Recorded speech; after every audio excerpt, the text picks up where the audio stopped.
Hola a todos, bienvenidos a un nuevo programa de Short Time, un breve tiempo para reflexionar. Estamos aquí afrontando un nuevo reto contigo porque queremos ofrecerte lo mejor con todo cariño que hacemos el programa.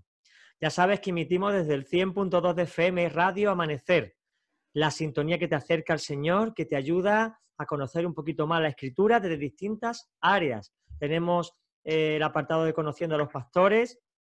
Tenemos también Entre Psicólogos, que es el que nos toca hoy, y también tenemos un programa sobre creacionismo y también sobre la historia de la Iglesia. O sea, como veis, ya estamos tocando muchos palos. El programa está respaldado por la Fraternidad de Pastores de la ciudad de Málaga y producido por las Iglesias del Monte. La realización, el proyecto Vida es la que la lleva a cabo y un servidor, Juan Carlos Segovia, de la mano del Señor, pues dirige el programa para serviros siempre. Hoy tenemos a nuestros compañeros de trabajo y psicólogos Mari Carmen Lara y Benjamín Pérez. Hola, hermanos, ¿cómo estáis? Buenas. Hola. Un saludo para los dos. Gracias, y otro para ti. Ya llevábamos para tiempo todos sin los estar. que nos escuchan ahora mismo. Exacto, exacto. Que son los más importantes del programa, ¿verdad? Y son nuestros objetivos. Exacto. Gracias por estar ahí. Son los que nos permiten estar aquí, además. Efectivamente, si no, no tendría sentido el programa. Hace Sí. falta un emisor, un mensaje, que creo que es bueno, y un receptor. Así que creo que cada vez nos escuchan más personas y además desde distintas partes del mundo. Le damos un beso a todos y esperemos que el programa os guste o os interese, porque hoy vamos a hablar de un tema que vosotros mismos referisteis, es sobre la depresión. Ni más ni menos, ¿no? Tema delicado, ¿no? Tema delicado. La otra pandemia de este siglo. Cierto, cierto. Ya lo decía, me parece que era Severo Ochoa, decía, las enfermedades del futuro no serán infecciosas, serán de la mente. Sí. La ansiedad y la depresión son los dos palos importantes y entre los cuales se reparte un poquito lo que en general los problemas, digamos, de salud mental más frecuentes en atención primaria y en psiquiatría. Y nosotros lo vemos también. Y nosotros lo vemos cada 2 por 3. Claro. ¿Y quién ha pasado por alguna fase de depresión en algún momento de la vida, verdad? ¿Alguna etapa especialmente triste o donde uno ha sufrido más? Y lo que yo quería preguntaros es, porque bueno, más o menos lo que es la depresión, aparentemente todo el mundo lo sabe, ¿no? ¿Qué es una depresión? ¿Cuáles son los síntomas? La tristeza podríamos decir que es lo que caracteriza a una persona con depresión, pero ¿toda persona que está triste está sufriendo una depresión? No. A ver, Benjamín, di tú algo. No tiene por qué, o sea, la tristeza, es decir, es un sentimiento, es un estado de ánimo, pero hay gente que puede sufrir de ansiedad y estar triste, o sea, es un síntoma importante, pero no es definitorio de la depresión. Ya te digo, porque personas con ansiedad también pueden tener ese estado de ánimo triste. Ya la depresión tengo mi estado de ánimo triste, pero es además, aparte de esa tristeza tan profunda, ya es el hecho de otra serie de síntomas. Ajá. O sea que no es simplemente estar triste, como algunos dicen, y yo es que tengo depresión, y es que, claro. Yo creo que se abusa del término depresión, o sea, a cualquier cosa se le llama, ¿no? Es que nos hemos acostumbrado a cuando tenemos un día así de bajón, decimos, ¿estoy de bajón o estoy depre? Estoy depre es, pues eso, pero es una forma coloquial de decir, hoy tengo yo un día malo, no tengo ganas, me falta la fuerza, la energía, la motivación, y esos días, como tú decías, Juan Carlos, son frecuentes y corrientes y comunes en todos los seres humanos. Lo que pasa que ya después hablaremos un poquito de qué criterios son los que definen realmente, médicamente hablando, una depresión. La tristeza es solamente uno de los síntomas, hay otros más. Claro, y tienen que conjugarse unidos. No podemos decir que tengo yo, porque así pasa con las personas hipocondríacas, que a lo mejor tienen un síntoma de toda una lista y ya achacan que esa enfermedad la tienen, cuando para eso hace falta varios puntos, varias señales, no solamente una, ¿no? Eso es, además, una de las cosas también que marcan mucho es el tiempo que dura, el tiempo que tú llevas así, porque tú, es lo que hemos dicho, tú puedes estar triste, puedes estar de bajón un día, incluso un par de ellos, y no pasa absolutamente nada, tienes un bajón. El problema es cuando esa tristeza permanece en el tiempo.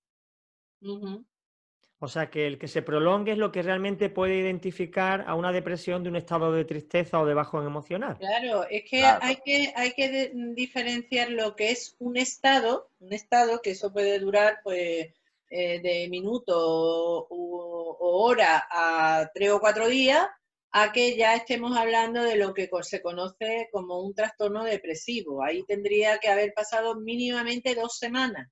2 semanas en las que se cumpla ese criterio y unos cuantos más, ¿entiendes? Entonces, para diagnosticarlo, nosotros no debemos de ser tan ligeros de decir, yo que creo que estoy pasando por una depresión.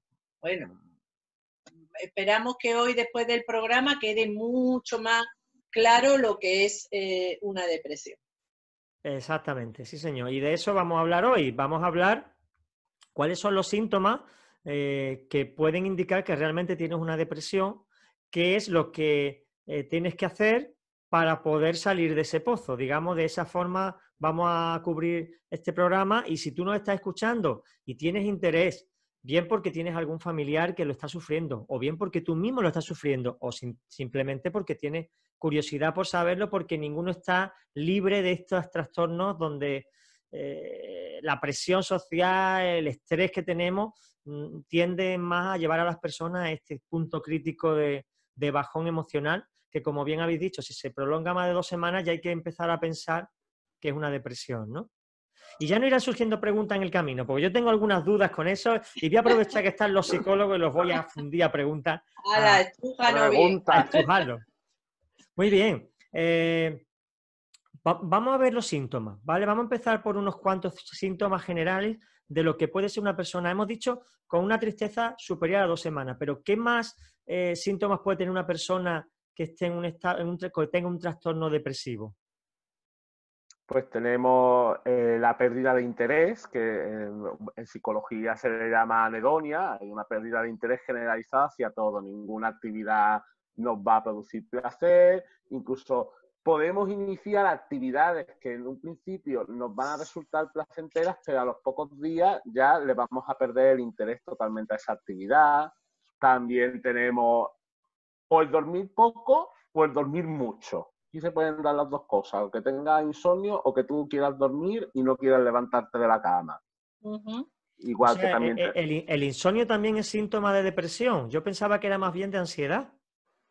No. Es que hay una cosa curiosa, nosotros eso lo hacemos en la consulta algunas veces, cuando la gente llega un poco, no sé si tengo ansiedad, si tengo depresión, hay un trastorno mixto de depresión y ansiedad, y de hecho la ansiedad con la depresión comparten síntomas, por eso a veces no me puedo agarrar a 2 o 3 síntomas, porque puedo estar hablando de ansiedad o depresión, parece mentira, pero que son 2 cosas que tenemos muy diferenciadas, pero tienen una sintomatología común.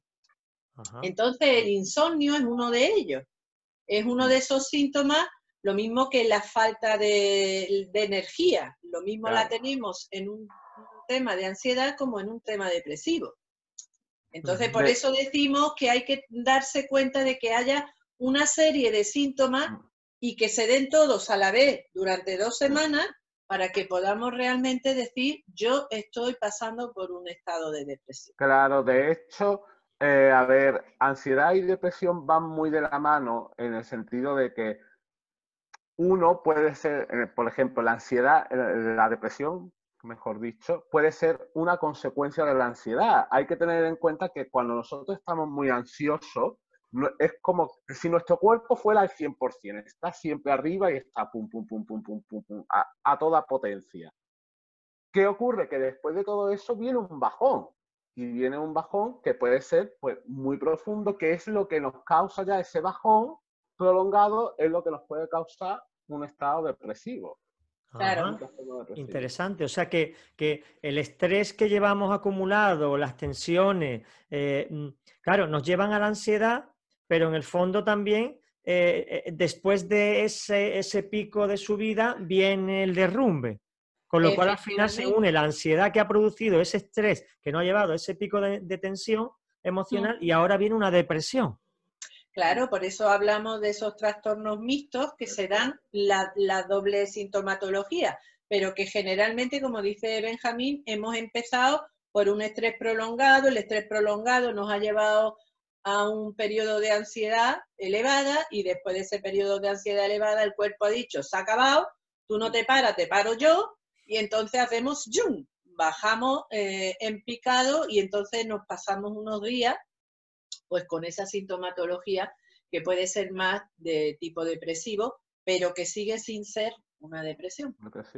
Yo he sufrido periodos de depresión, sobre todo en mi adolescencia, y es curioso porque hay una falta de deseo por nada, o sea, es una apatía, es como estar emocionalmente plano, uno lo único que quiere es cerrarse porque tiene como sensaciones de temor, está en debilidad e invulnerabilidad, entonces no tiene deseo de nada y prefiere ocultarse, esconderse, estar en tu casa tranquilo y yo sabía que mis periodos duraban 3 días, no sé el por qué, pero yo sabía que a los 3 días yo emocionalmente me recuperaba, así en varios ciclos, y yo me repetía en ese momento, decía, Juan Carlos, tú sabes que dentro de 3 días va a estar bien. Es curioso, ¿eh? Pero yo... Tenía la mente programada, ¿no? Claro, había una programación. Claro, es que ten en cuenta que eran procesos recurrentes, o sea, que me ocurría de tarde en tarde, claro, por el estrés, la tensión, los estudios, y había ahí muchas tensiones acumuladas, y de vez en cuando me pasaba eso, que venía el bajón, ¿no? Emocional, ¿no? Claro, sí, sí. Y bueno, y me acuerdo que mis compañeros me decían, venga, vámonos un viernes por la tarde. Y, o sea, a lo mejor me podía pasar un par de veces al año, ¿no? Pero no quería salir, no me apetecía salir un viernes. ¿Quién no quiere salir un joven viernes por la tarde?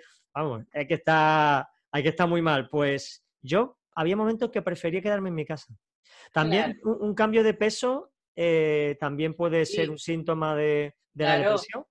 Claro, sí. Además, de hecho, hay un test que es básico y que se pasa en el asunto de cuando estamos queriendo evaluar depresión.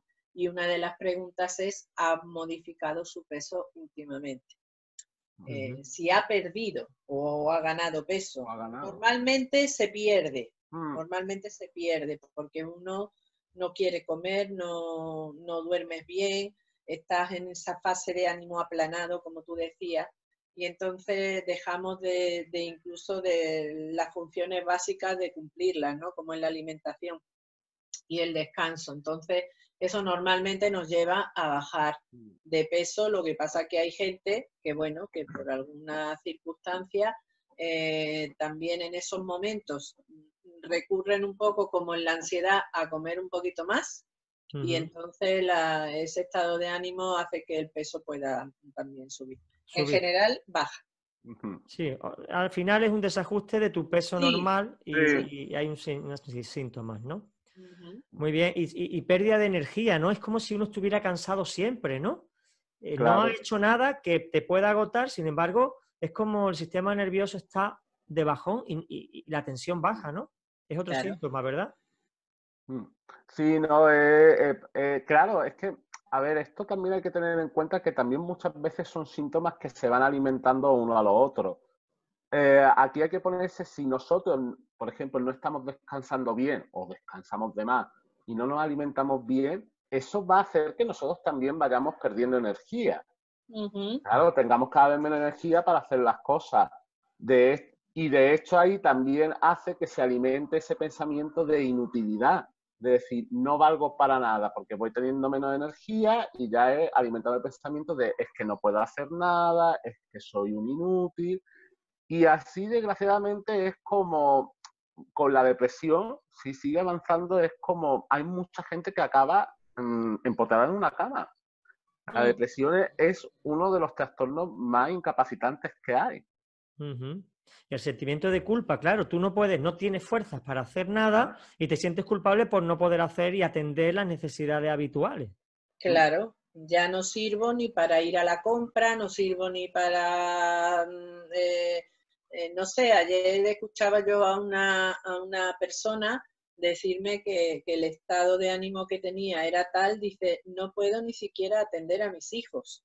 Entonces, son situaciones que tú dices, hombre, pues para no poder ni atender a tus hijos ya estás mal, ¿no? Pues Claro. sí, uno no tiene ni fuerza, sabes que tienes que hacerlo, sabes que tus hijos están esperando esa conducta por tu parte y no puedes, y encima el sentimiento de culpa de qué mala madre soy o qué mal padre si es el padre el que está en esa situación, ¿no?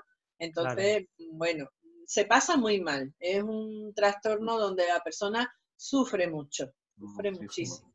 Y después también es verdad que con buena intención los no expertos siempre están, tienes que, venga, y hay una especie de motivación forzada que lo que te hace hundirte más en la culpa, porque es que hay cosas que sí se deben hacer y ahora veremos al final del programa, pero hay cosas que hay que posponer. Claro. Porque no estamos en condiciones óptimas para afrontar la vida tal cual, ¿no? Claro, no podemos, o sea, nosotros, claro, la gente cercana siempre intenta dar ese aliento, ese ánimo, ¿no? Pero es verdad que no se puede pretender que la persona haga exactamente todo lo que estaba haciendo antes, porque es que verdaderamente es que no puede, es que no tiene esa energía. Entonces, eso lo que va a hacer, lo que le va a producir, es como tú dices, Juan Carlos, le va a hacer que se sienta peor. Claro, claro. Y también para concentrarnos, ¿no, Mari Carmen?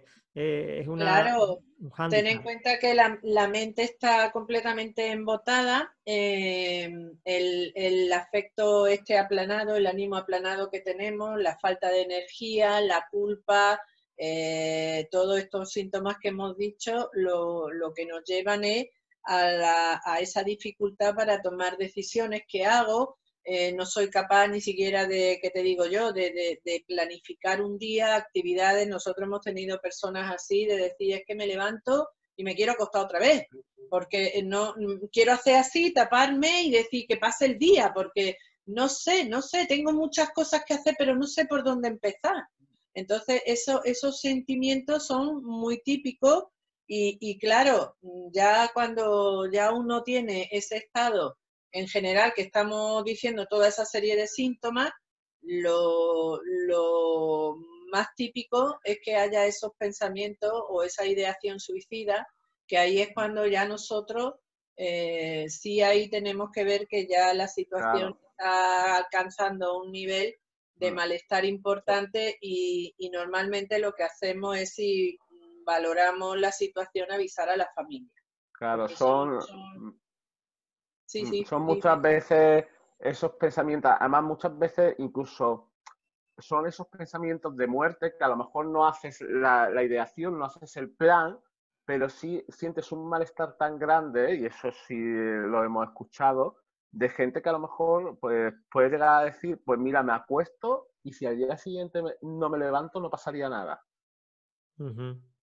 O sea, Sí, realmente no es un intento de suicidio, pero sí un deseo no, No, de desaparecer.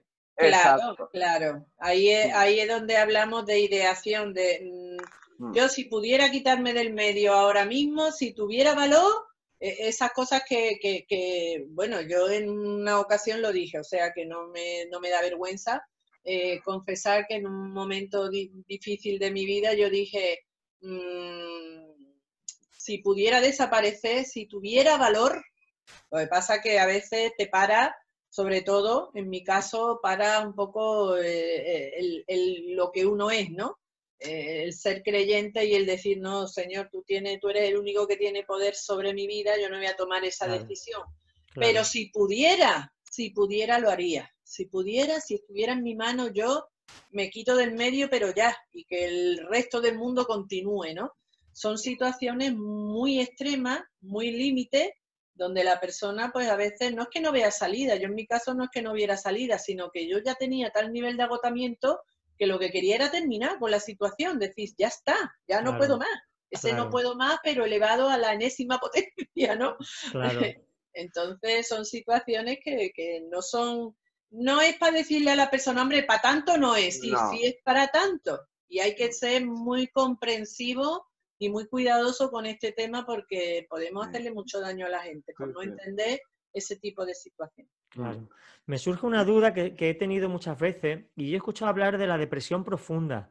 ¿Qué diferencia hay entre una depresión habitual como la que estamos hablando a una depresión profunda? ¿Cuál es la diferencia? Benji. Es que estoy pensando ahí cuál es la diferencia. Vamos a ver. Es que en realidad en Ajá. el manual nuestro, que es el mismo que el de psiquiatría, lo que definimos son estados depresivos de estado de depresión grave. Profunda en Claro, realidad no existe. Está claro, el trastorno depresivo mayor, que es el que eso es. nosotros manejamos generalmente, y el Mm, trastorno depresivo grave, pero que ya ahí es una situación donde la persona es que no hay forma de sacarla a veces de esa situación. En el mm, trastorno depresivo mayor, con un tratamiento, con un tiempo, la persona es capaz de salir adelante. Cuando hablamos de esa depresión profunda, que es nuestra manera coloquial de decirlo, la estamos grave. hablando de esos estados más graves, donde la persona es que ya lleva ahí meses y meses y no remonta. Mm. Claro. Que, de hecho, una cosa que sí quería comentar un poco a modo un poco a modo de curiosidad, porque yo creo que hay mucha gente que no lo sabe, es cuando ya hay una persona que está en un estado depresivo bastante grave, mm, tienen mucho el tema de la molestia de la luz del sol. Uh-huh. Yo he llegado a ver gente que ha ido a la consulta y la gente con las gafas de sol y que no se las puede quitar porque les molesta muchísimo la claridad. ¿Cómo Claro, es? obviamente eso tiene toda una explicación.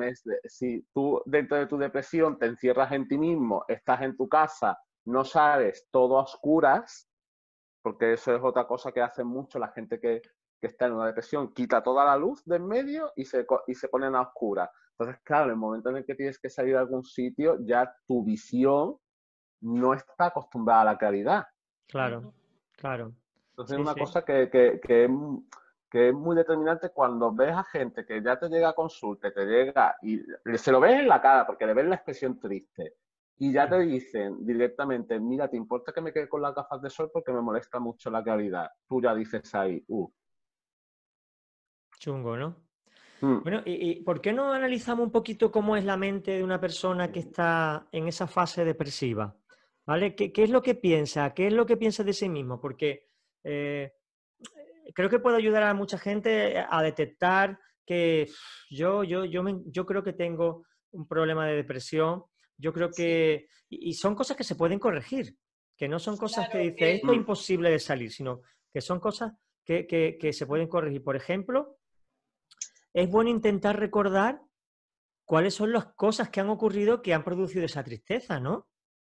Sí, a ver, mm, nosotros cuando hablamos de las emociones, y la tristeza es una emoción típica y sintomática de del tema que estamos hablando, cualquier emoción tiene detrás un pensamiento.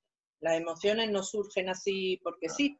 Hay algún pensamiento, hay algo en lo que yo me he enganchado, una idea que se me ha cruzado por la mente que ha disparado ese sentimiento, esa emoción. Entonces, lo primero, lo primordial, y que nosotros trabajamos mucho eso con las personas, es, a ver, párate un poco, ¿qué estabas pensando justo antes de sentirte así? Ujú. Recuerda un poquito dónde estaba, qué es lo que te ha producido esta reacción. Y entonces, generalmente la gente encuentra el pensamiento o la situación, pues es que de pronto me acordé de esto. Y al acordarme de esto ha sido como un flash y he cambiado rápidamente, pero en cuestión de nada, el estado de ánimo ya enseguida me he venido abajo mm, o me he puesto a llorar y Sí, eso son cosas que todos nos sí, suele suceder con muchísima frecuencia porque es que funciona así. No, a claro. veces decimos, bueno, es que de pronto me he sentido triste. No, no. no, Echa un poquito la vista para atrás, párate un poquito y reflexiona de triste o de cualquier otro sentimiento. De pronto me siento con una rabia y un enojo que se te ha cruzado por la mente. Claro. Una claro, situación injusta. en qué estás pensando sobre ti o sobre algo que ha ocurrido, entonces Claro, haces ese eso es lo primero. pensamiento y claro, y ahí entonces ya descubres por qué estás teniendo esa emoción en concreto. Claro, que yo creo que una de las sensaciones más desoladoras o confusas es estoy triste y estoy depresivo pero no sé por qué. Eso yo creo que es peor todavía, porque cuando tú ves un origen, bueno, Claro. vale, es una situación que me ha llevado hasta esto y esa situación podrá ser reversible o irreversible, pero bueno, por lo menos sé un origen, pero cuando no sabemos o no identificamos nada, eso nos crea todavía más incertidumbre. Por eso es Sí. importante lo que decís de recordar y decir, bueno, ¿qué situación me está provocando esto? ¿Es una situación de enfermedad? ¿Es una crisis económica? ¿Es el estrés? Siempre hay algo que va a producir o que va a desencadenar esos sentimientos depresivos. Y Y eso yo, ayuda muchísimo a la gente a situarse de que lo que me está pasando tiene una causa. Porque Claro. como tú dices, el no saber por qué Mm, estoy así me crea una sensación de inseguridad, de incapacidad, es que no puedo manejar esto, no mm, sé de dónde viene, pero cuando tú ya sabes por lo menos el origen, tú dices, vale, por aquí van los tiros. claro. Entonces ya de ahí vas sacando un poquito el hilo y vas ayudando un poco a la persona a mm. encaminarse por donde debe. Claro, Claro, sobre todo es esa sensación de incapacidad, porque es como que la persona siente que es algo que se le está escapando a su control. Es como, no sé de dónde me viene esto y me siento así, y como no sé de dónde viene, es como que no lo puedo controlar. claro. Y la frase típica, ¿me estaré volviendo loco? Sí, Es Claro, una frase muy recurrente. esa es ya muy ves. recurrente. Eso es así, porque es que, claro, son tantas cosas las que te sobrevienen de momento que tú dices, pero no es normal, si yo hace un rato o ayer o anoche me estaba tan bien y ahora esta mañana no sé qué hace con mi vida, ¿no? Claro, Claro. eso no es así tan como yo lo estoy diciendo, pero sí es verdad que hay esos sentimientos a veces de estar perdiendo la razón. Yo no estoy en mi juicio pensando estas cosas, porque vamos a ver una serie de pensamientos que tenemos. Y cuando nos ponemos a pensar así, tú dices, algo me está pasando a mí, yo no puedo estar en este pensamiento de esta forma. Claro. E incluso puede ser un familiar que ha fallecido y que uno no ha superado el duelo, no ha superado esa situación, ¿no? Puede hacer que Claro, uno se perpetúe en un estado de eso, de depresión, de bajón emocional, pero aún en eso es bueno saber que el duelo, pues no lo he pasado, no he podido experimentar esa rabia que tenía o ese dolor, lo he Claro, reservado, lo he retenido, reprimido, y eso me está provocando un conflicto emocional, ¿no? Que todo eso claro, sirve. claro, no, cuando se trata de un duelo o una pérdida, no tenemos por qué ser tampoco la pérdida de como fallecimiento de un ser querido, puede ser cualquier tipo de pérdida. Pérdida de una pareja, por ejemplo, también conlleva un Claro, duelo. claro. Entonces ahí siempre es muy importante, y cuando viene la gente, intenta, es muy importante que vayas pasando, siempre hay un tiempo y cada uno va a su tiempo, de que pases por las distintas fases del duelo. En el momento en el que tú te quedas en una de esas fases, es cuando ese duelo, esa pérdida, ya se queda ahí y no se supera, que es ya lo que pasamos a llamar en psicología el duelo patológico, porque Ujú, ya es un duelo que no se está superando. ujú. de Interesante. hecho la depresión es una de las fases. No Exacto. es un trastorno depresivo, pero sí es una fase, el hundirte, el estar triste, el no poder reaccionar, el decir, ¿y cómo vivo sin esta persona? O cómo voy a hacer ahora para... Y te cuesta todo trabajo, pues todo lo que hemos dicho, pierdes las ganas, no tienes energía, incluso puedes sentir determinada culpa por no haber hecho, no haber dicho. Entonces esa es una fase que hay que vivirla, es de las primeras que se viven, primero la negación, después está la depresión y la ira, y ahí están esas tres un poco parejas hasta que llega pues la aceptación y la reorganización de la vida, que es la última, ¿no? Entonces siempre es importante detectar si la persona recientemente ha pasado por una pérdida, Claro, porque ahí tienes tú la causa. Claro. claro. De hecho, si me apura, hasta es bueno decir está en depresión porque es señal de que ha pasado la negación. Hay personas que han sufrido un drama grave y están como si no hubiera ocurrido nada. Y a mí Claro, eso es lo que más miedo me da, lo digo como pastor, que yo cuando sí, veo que se ha sufrido una pérdida y la persona está tan normal, uno dice, ay, mira, pues lo lleva muy bien, que va, es engañoso.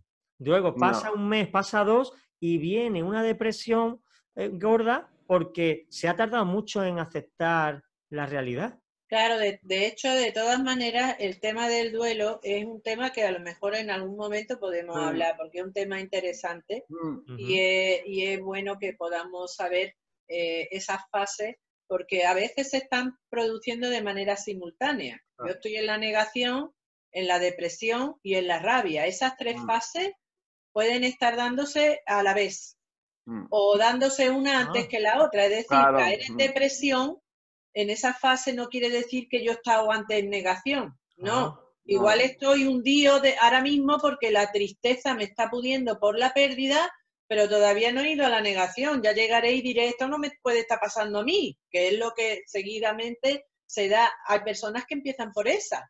Vale. Entonces, eso es interesante y te apunto el tema. Exacto, ya tenemos ahí futuro pues mira, tema. Apuntamos para que nuestros oyentes lo sepan. Ya el próximo programa de Entre Psicólogos podemos dedicarlo al duelo, cómo afrontarlo correctamente. ¿Se os parece? Bueno, muy bien. Estábamos hablando de qué hay en la mente de una persona cuando está en esa fase de depresión, ¿no? Y una opinión negativa de uno mismo, por supuesto, es la que reina, ¿no? No valgo para nada. Claro. Eso, lo que comentábamos antes de no valgo para nada, soy un inútil, soy un desastre. Es un pensamiento que está constantemente. Esa opinión negativa de nosotros mismos que además se ensalza con esa autocrítica negativa que también hay hacia nosotros mismos. Si hacemos algo, vamos a pensar que lo hemos hecho fatal y siempre vamos a pensar que lo hemos hecho peor que lo que lo ha hecho el otro, porque tenemos ese pensamiento de que somos un inútil. Claro, si ya de por sí las comparaciones son odiosas y tuvimos el programa anterior acerca del tema, ha tenido muy buena aceptación, de compararse con los demás, tiene efectos psicológicos, ¿no? Tiene efectos perjudiciales para la salud emocional. Pues, cuanto más en una fase de depresión no debemos compararnos con nadie, porque evidentemente estamos en desventaja con cualquiera. Sí, ahí ya... bueno, la negatividad es el punto culminante. De hecho, cuando estaba yo comentando el test que pasamos nosotros, que es el inventario de depresión de Beck. Beck fue un psicólogo estadounidense que estudió muchísimo este tema y él encontró una tríada negativa, es decir, tres cosas importantes que se dan en el tema de la depresión, que es la visión negativa de uno mismo, la visión negativa del mundo, todo lo que me rodea es malo, y la visión negativa del futuro. Yo no tengo esperanza, de aquí no salgo. Entonces, esos tres síntomas fueron los que él definió como vitales o como base de lo que es el trastorno depresivo, ¿no? Que es un poco lo que estamos hablando, esa opinión negativa, la opinión negativa que tengo de todo lo que hago, de que todo el mundo, nadie me entiende, todo, bueno, ya eso ya es el colmo y ya pues el tener esa visión negativa de futuro, de que yo no sé si voy a poder salir de esto y no sé si voy a poder cumplir las expectativas que otros tienen de mí, porque ahí es donde entra un poco esa parte de que tratamos todos de animar con toda nuestra buena intención y la persona se está considerando fallando a las expectativas de todo el mundo. Claro que ahí es donde entra un poco esa parte de que las responsabilidades que pueda tener la persona se sienta agobiado, se sienta abrumado por ellas, porque ya tienes tú, dentro de tu depresión, tienes tú la presión que te ejerce de decir, no estoy haciendo nada, no puedo hacer nada, me siento muy mal. Entonces, claro, a eso se añade esa presión también externa de tienes que hacer y tienes que ir. Entonces, al final la persona se siente muy agobiada y muy desanimada y muy triste, claro.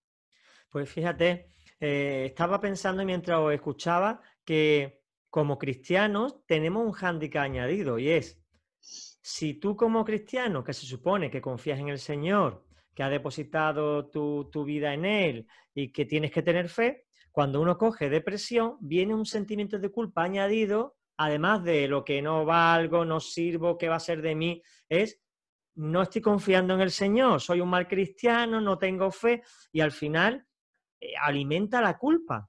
Pero es que no tiene nada que ver. No, no, pero sin embargo, ayer estaba yo hablando un poco con los hermanos en la iglesia, estábamos en un estudio y estamos viendo el libro de Job y estábamos hablando de lo fácil que es para nosotros asociar, te está pasando algo malo porque estás haciendo algo mal. El que hace las cosas bien le va bien. No, pues no, ese pensamiento se nos tiene que ir de la cabeza.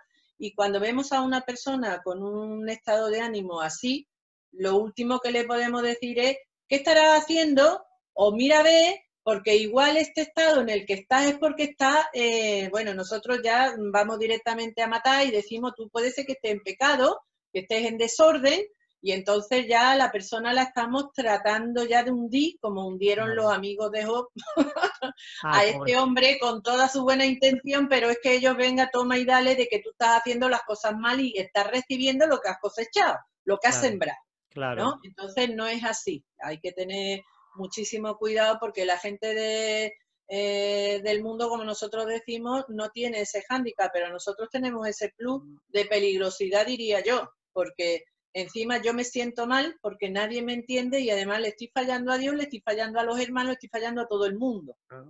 Claro. Eso es importante tenerlo en cuenta. Eso es importante. Y otro problema es, no me puedo medicar porque si me medico estoy fallándole a Dios, porque estoy perdiendo mi confianza en Él y depositándolo en los hombres. Eso es una idea muy general que yo en algún momento de mi vida la he tenido y que intento desterrar de la vida de las personas, primero porque Dios usa medios sobrenaturales, pero también medios naturales.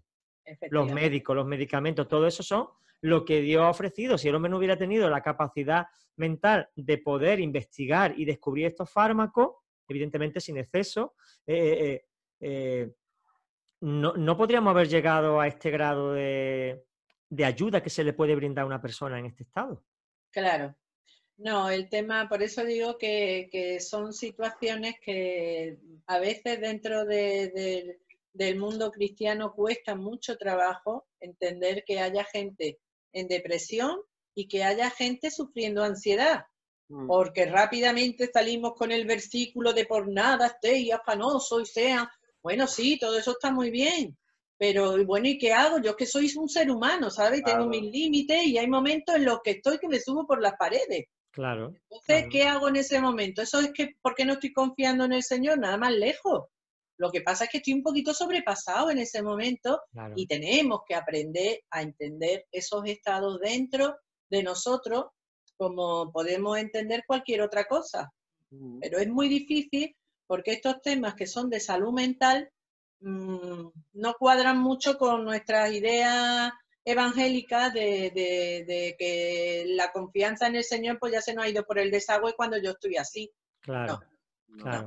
Tenemos que ayudar a las personas a entender que hay una realidad, que hay unas circunstancias, que es lógico que una persona sufra un duelo. Claro, escuchamos el versículo de Pablo, no lloréis como lo que no tenéis esperanza, ¿no? Por un duelo. No, hay que llorar por un familiar querido, hay que llorar y ya nos estamos metiendo en el programa del mes que viene, pero bueno.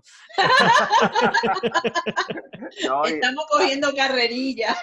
Claro, no, y hay que darle consuelo también a la persona, porque es lo que decimos, hay que tener en cuenta que la persona se va a sentir culpable por el hecho de que no hace nada en general, y eso incluye el descuido de su relación con Dios, porque forma parte de su aspecto espiritual. Entonces, nosotros hay que darle ese consuelo de decir, bueno, pues si ahora pasa que no tienes ganas, porque hay mucha gente que viene y dice, no, yo es que he perdido ya mi relación, no hablo con él, no voy a la iglesia, no hablo con nadie, no quiero saber nada del tema.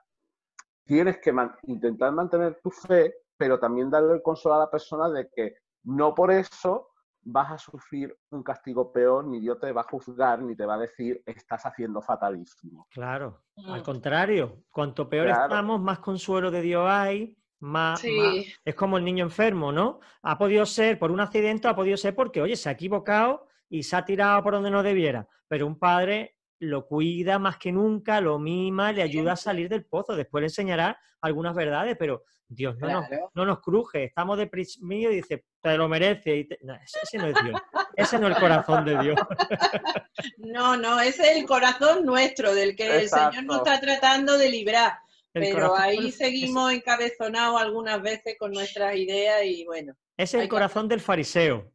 sí, bueno, del ser humano en Sí, general es que es tenemos algo de fariseo. Yo por lo menos, a veces se me sale una sí, venilla ahí, digo, Juan Carlos, legalistas, hijo, ¿eh? somos legalistas, Son Sí, legalistas. sí, sí, legalistas. sí. Bueno, ¿qué hacemos con los pensamientos negativos, no? Porque son automáticos, ¿no? Vienen a nuestra cabeza y tú dices, pero vamos, ¿de dónde han salido estos deseos de quitarme de en medio? Y no están basados en la razón ni en la lógica.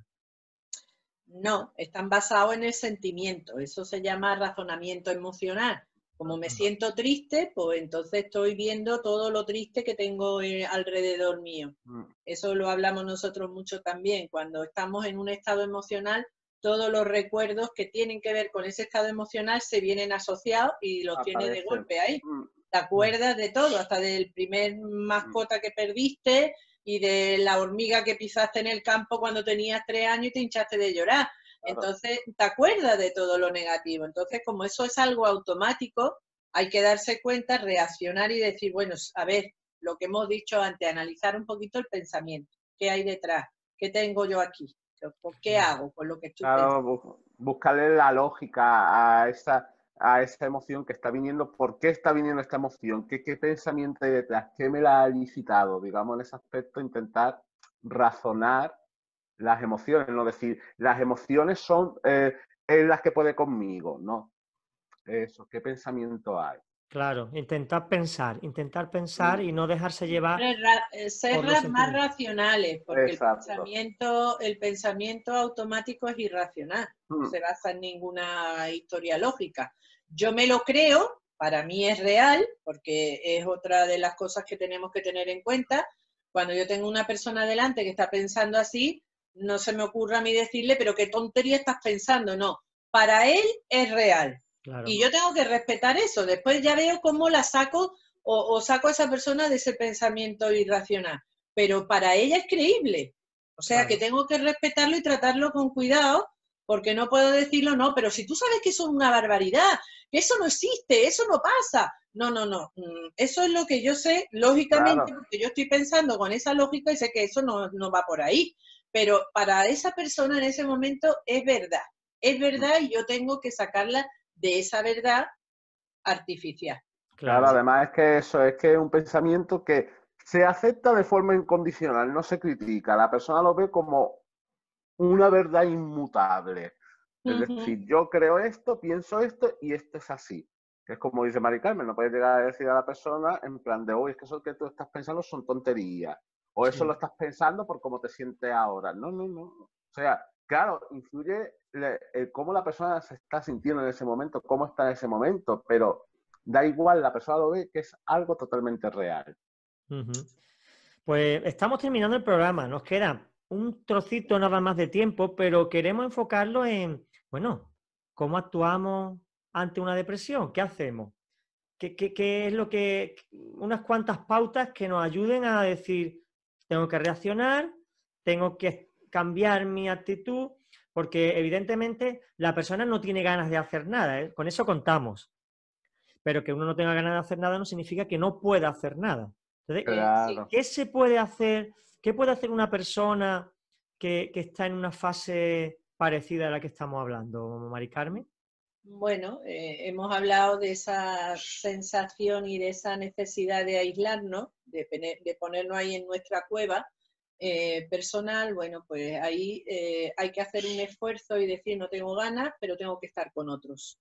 Porque a veces el hecho de estar con otras personas, a lo mejor no es que vas a estar riéndote ni tocando palmas, pero estás fuera de tu pensamiento ese que tienes ahí dándote continuamente martillazos y el poder aprovechar oportunidades de estar con otros porque realmente tenemos que un poquito, ahí tenemos que entender lo del negarse a uno mismo, no podemos darle a nuestro cuerpo lo que está pidiendo en ese momento porque nos vamos a la tumba de cabeza. Claro. Lo que tenemos es que negar un poco esa sensación que tenemos de no querer estar con otros, de no querer hacer cosas que hemos hecho siempre, porque una de las cosas típicas es he dejado de ir a, bueno, ahora estas cosas hay que tomarlas con prudencia, de salir con los amigos, de tomarme un café con mi familia, con un amigo allegado, ya no voy al cine, no me gusta ver la tele, no sé, cosas con las que normalmente uno se distrae y de pronto tú dejas de hacer todo eso, pero es que no tengo ganas, bueno,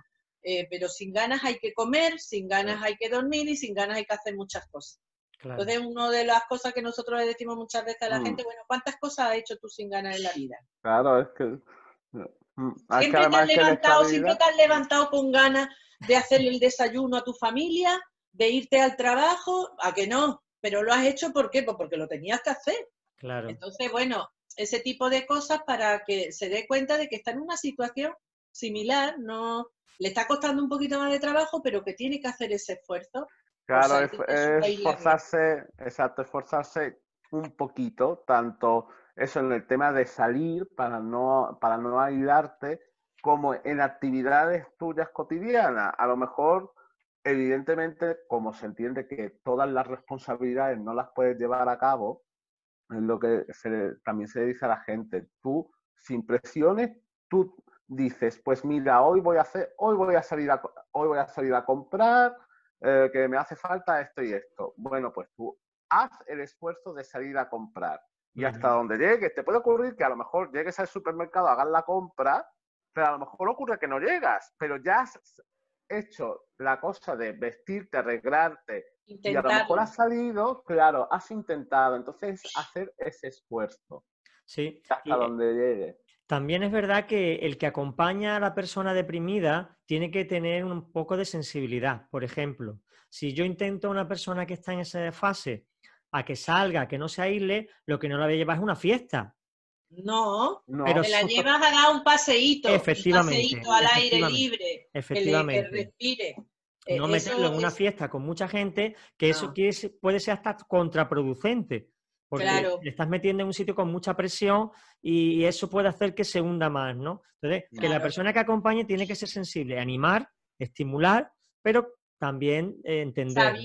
Sabiendo las limitaciones que tiene el otro. Es decir, si le va a costar mucho salir, pues no me la voy a llevar a un sitio donde haya mucha gente o donde haya mucho bullicio. Pues mira, vamos a darnos una vuelta, vamos... Si vives cerca de la playa, vámonos a dar un paseíto a la playa. O si tienes un parque cerca, vámonos y nos sentamos aunque sea en un banquito. Y ahí estamos tranquilos. O sea, sacarlo poco a poco de ese estado. O sea, que no queramos de golpe. A lo mejor lleva 2 semanas que la persona no sale. Pues mañana que quiero ver la reunión. ¿Cómo lo vas a ver la reunión mañana? Eso es una barbaridad, ¿no? Claro. Es lo deseable. Uno quiere animarlo a que esté allí, pero eso no sería lo lógico. Claro. Claro. Ir en un proceso de poco a más.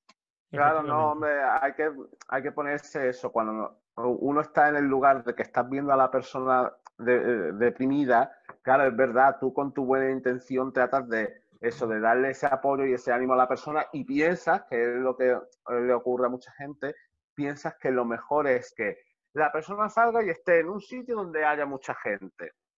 Para que se entretenga, se distraiga. Claro, para que le permita estar distraído, pero es como tú has dicho, Juan Carlos, puede ser hasta contraproducente, porque lo que le va a hacer es que puedan pensar incluso más.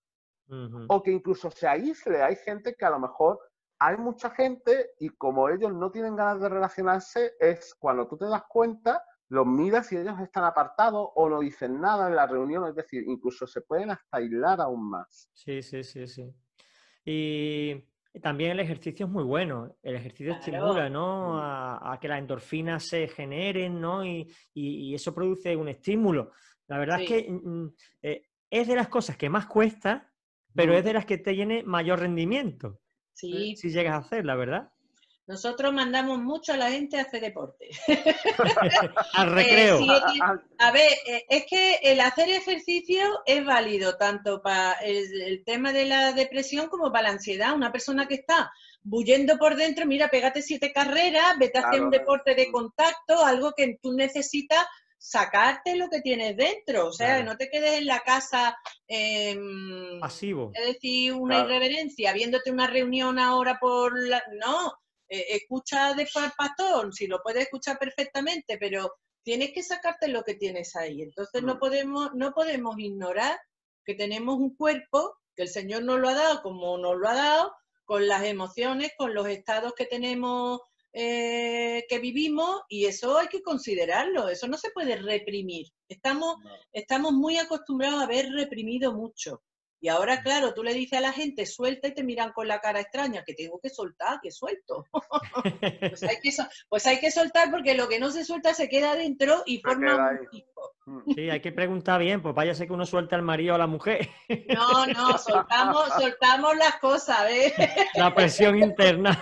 La presión interna, no a la gente. Muy bien, muy bien. Bueno, ¿y si no funciona, la persona se aísla cada vez más, no se puede hacer un horario, no la podemos sacar? Hay que al final recurrir a un especialista, ¿verdad? A una persona ahí que le dais nuestro teléfono. Eso es. Claro. Y lo pondremos en la descripción del programa.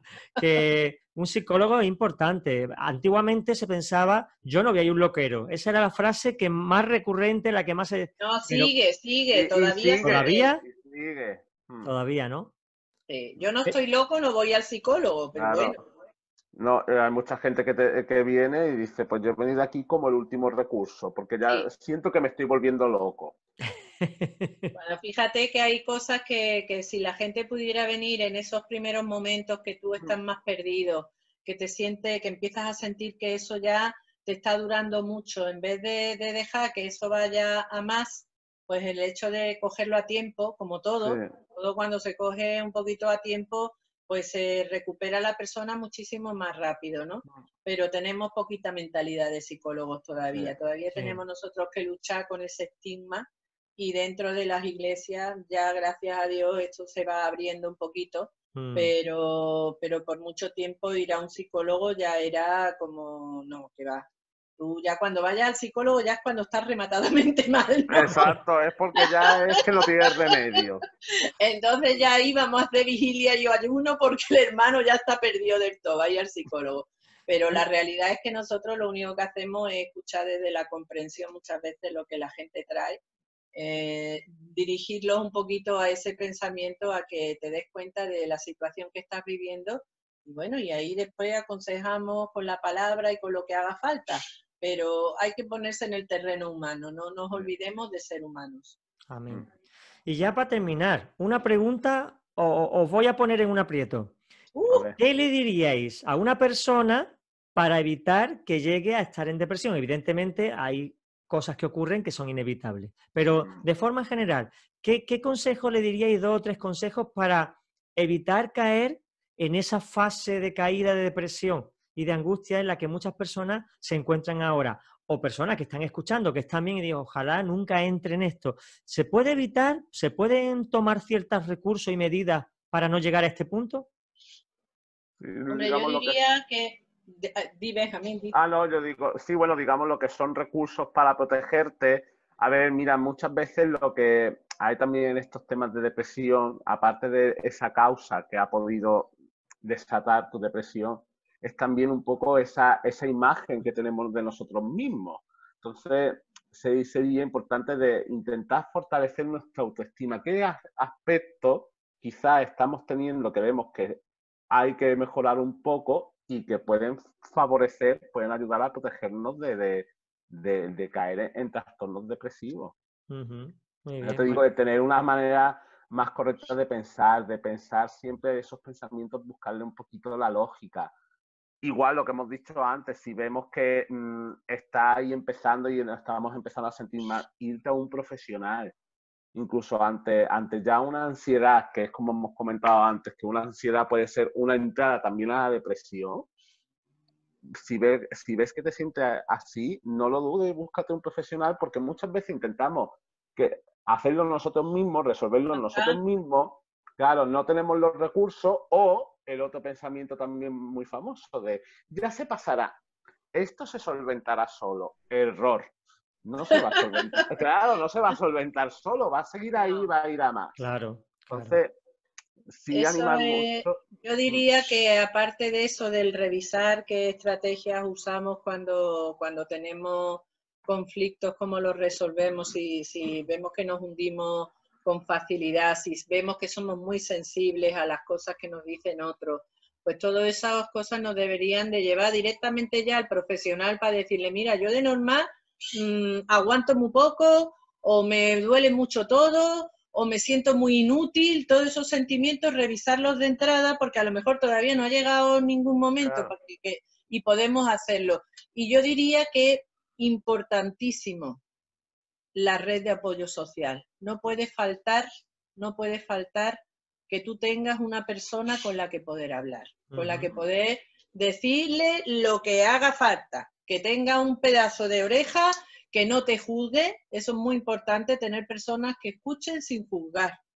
Y ahí a mí hay gente que me dice a veces, oye, ¿me prestas las orejas? Digo, cuando tú quieras, porque lo único que necesitan es que les escuche sin decirle nada. Y entonces ahí muchas veces en ese primer acercamiento a la situación hay muchas posibilidades de que la persona sienta que no es un bicho raro, que lo que le está pasando es normal, de que no estás solo en esta situación, de que yo voy a estar aquí ayudándote y si no ya vemos qué hacemos. Pero la red de apoyo social y entre nosotros en la iglesia eso tiene que funcionar, pero 100%, no podemos estar fallando estrepitosamente Exactamente, en este exactamente. aspecto, sino darnos cuenta y estar pendientes más unos a otros y que las personas sepan que pueden contar con nosotros. Eso es vital, eso es vital. Y también un punto más es tener a Dios muy presente Hombre. en nuestra vida, hablar con Él cada día, poder desahogarnos, Él nos escucha, es el mejor psicólogo Sí. y necesitamos hemos sido creados para tener a Dios en nuestro corazón. Cuando uno no tiene a Dios en el corazón se seca, es como un botijo sin agua, se agrieta, ¿no? Entonces, gran parte del problema que tiene el hombre es la lejanía de Dios, el acercarte a Dios, el acercarte a la fuente. Puedes sufrir situaciones duras y puedes pasar por momentos de depresión, pero la vida va a ser mucho más alegre, más feliz, más gozosa cuando tenemos a Dios de nuestro lado. Gracias, Mari Carmen, gracias, Benjamín, por los consejos que nos habéis dado y a vosotros, oyentes, que nos habéis estado escuchando y viendo. Espero que el programa te haya gustado, que los consejos que nos han dado nuestros psicólogos te sirvan. Acércate al Señor, ten una red de personas, ¿no?, con las que te sientas a gusto, gente madura, gente que no te juzgue y que pueda desahogar tu tensión. Y en un momento determinado, si no vas ni para adelante ni para atrás, recurre a los psicólogos. Están los psicólogos cristianos, especialmente los cristianos, que te van a dar una base moral y ética correcta porque está basada en los principios espirituales que son imperecederos e inalterables. Gracias por estar con nosotros. Estaremos la semana que viene en un nuevo programa de Short Time. Cuídate, busca al Señor y, como alguien dijo, haz el bien y no mires a quién. Que el Señor te bendiga muchísimo. Hasta pronto. Adiós.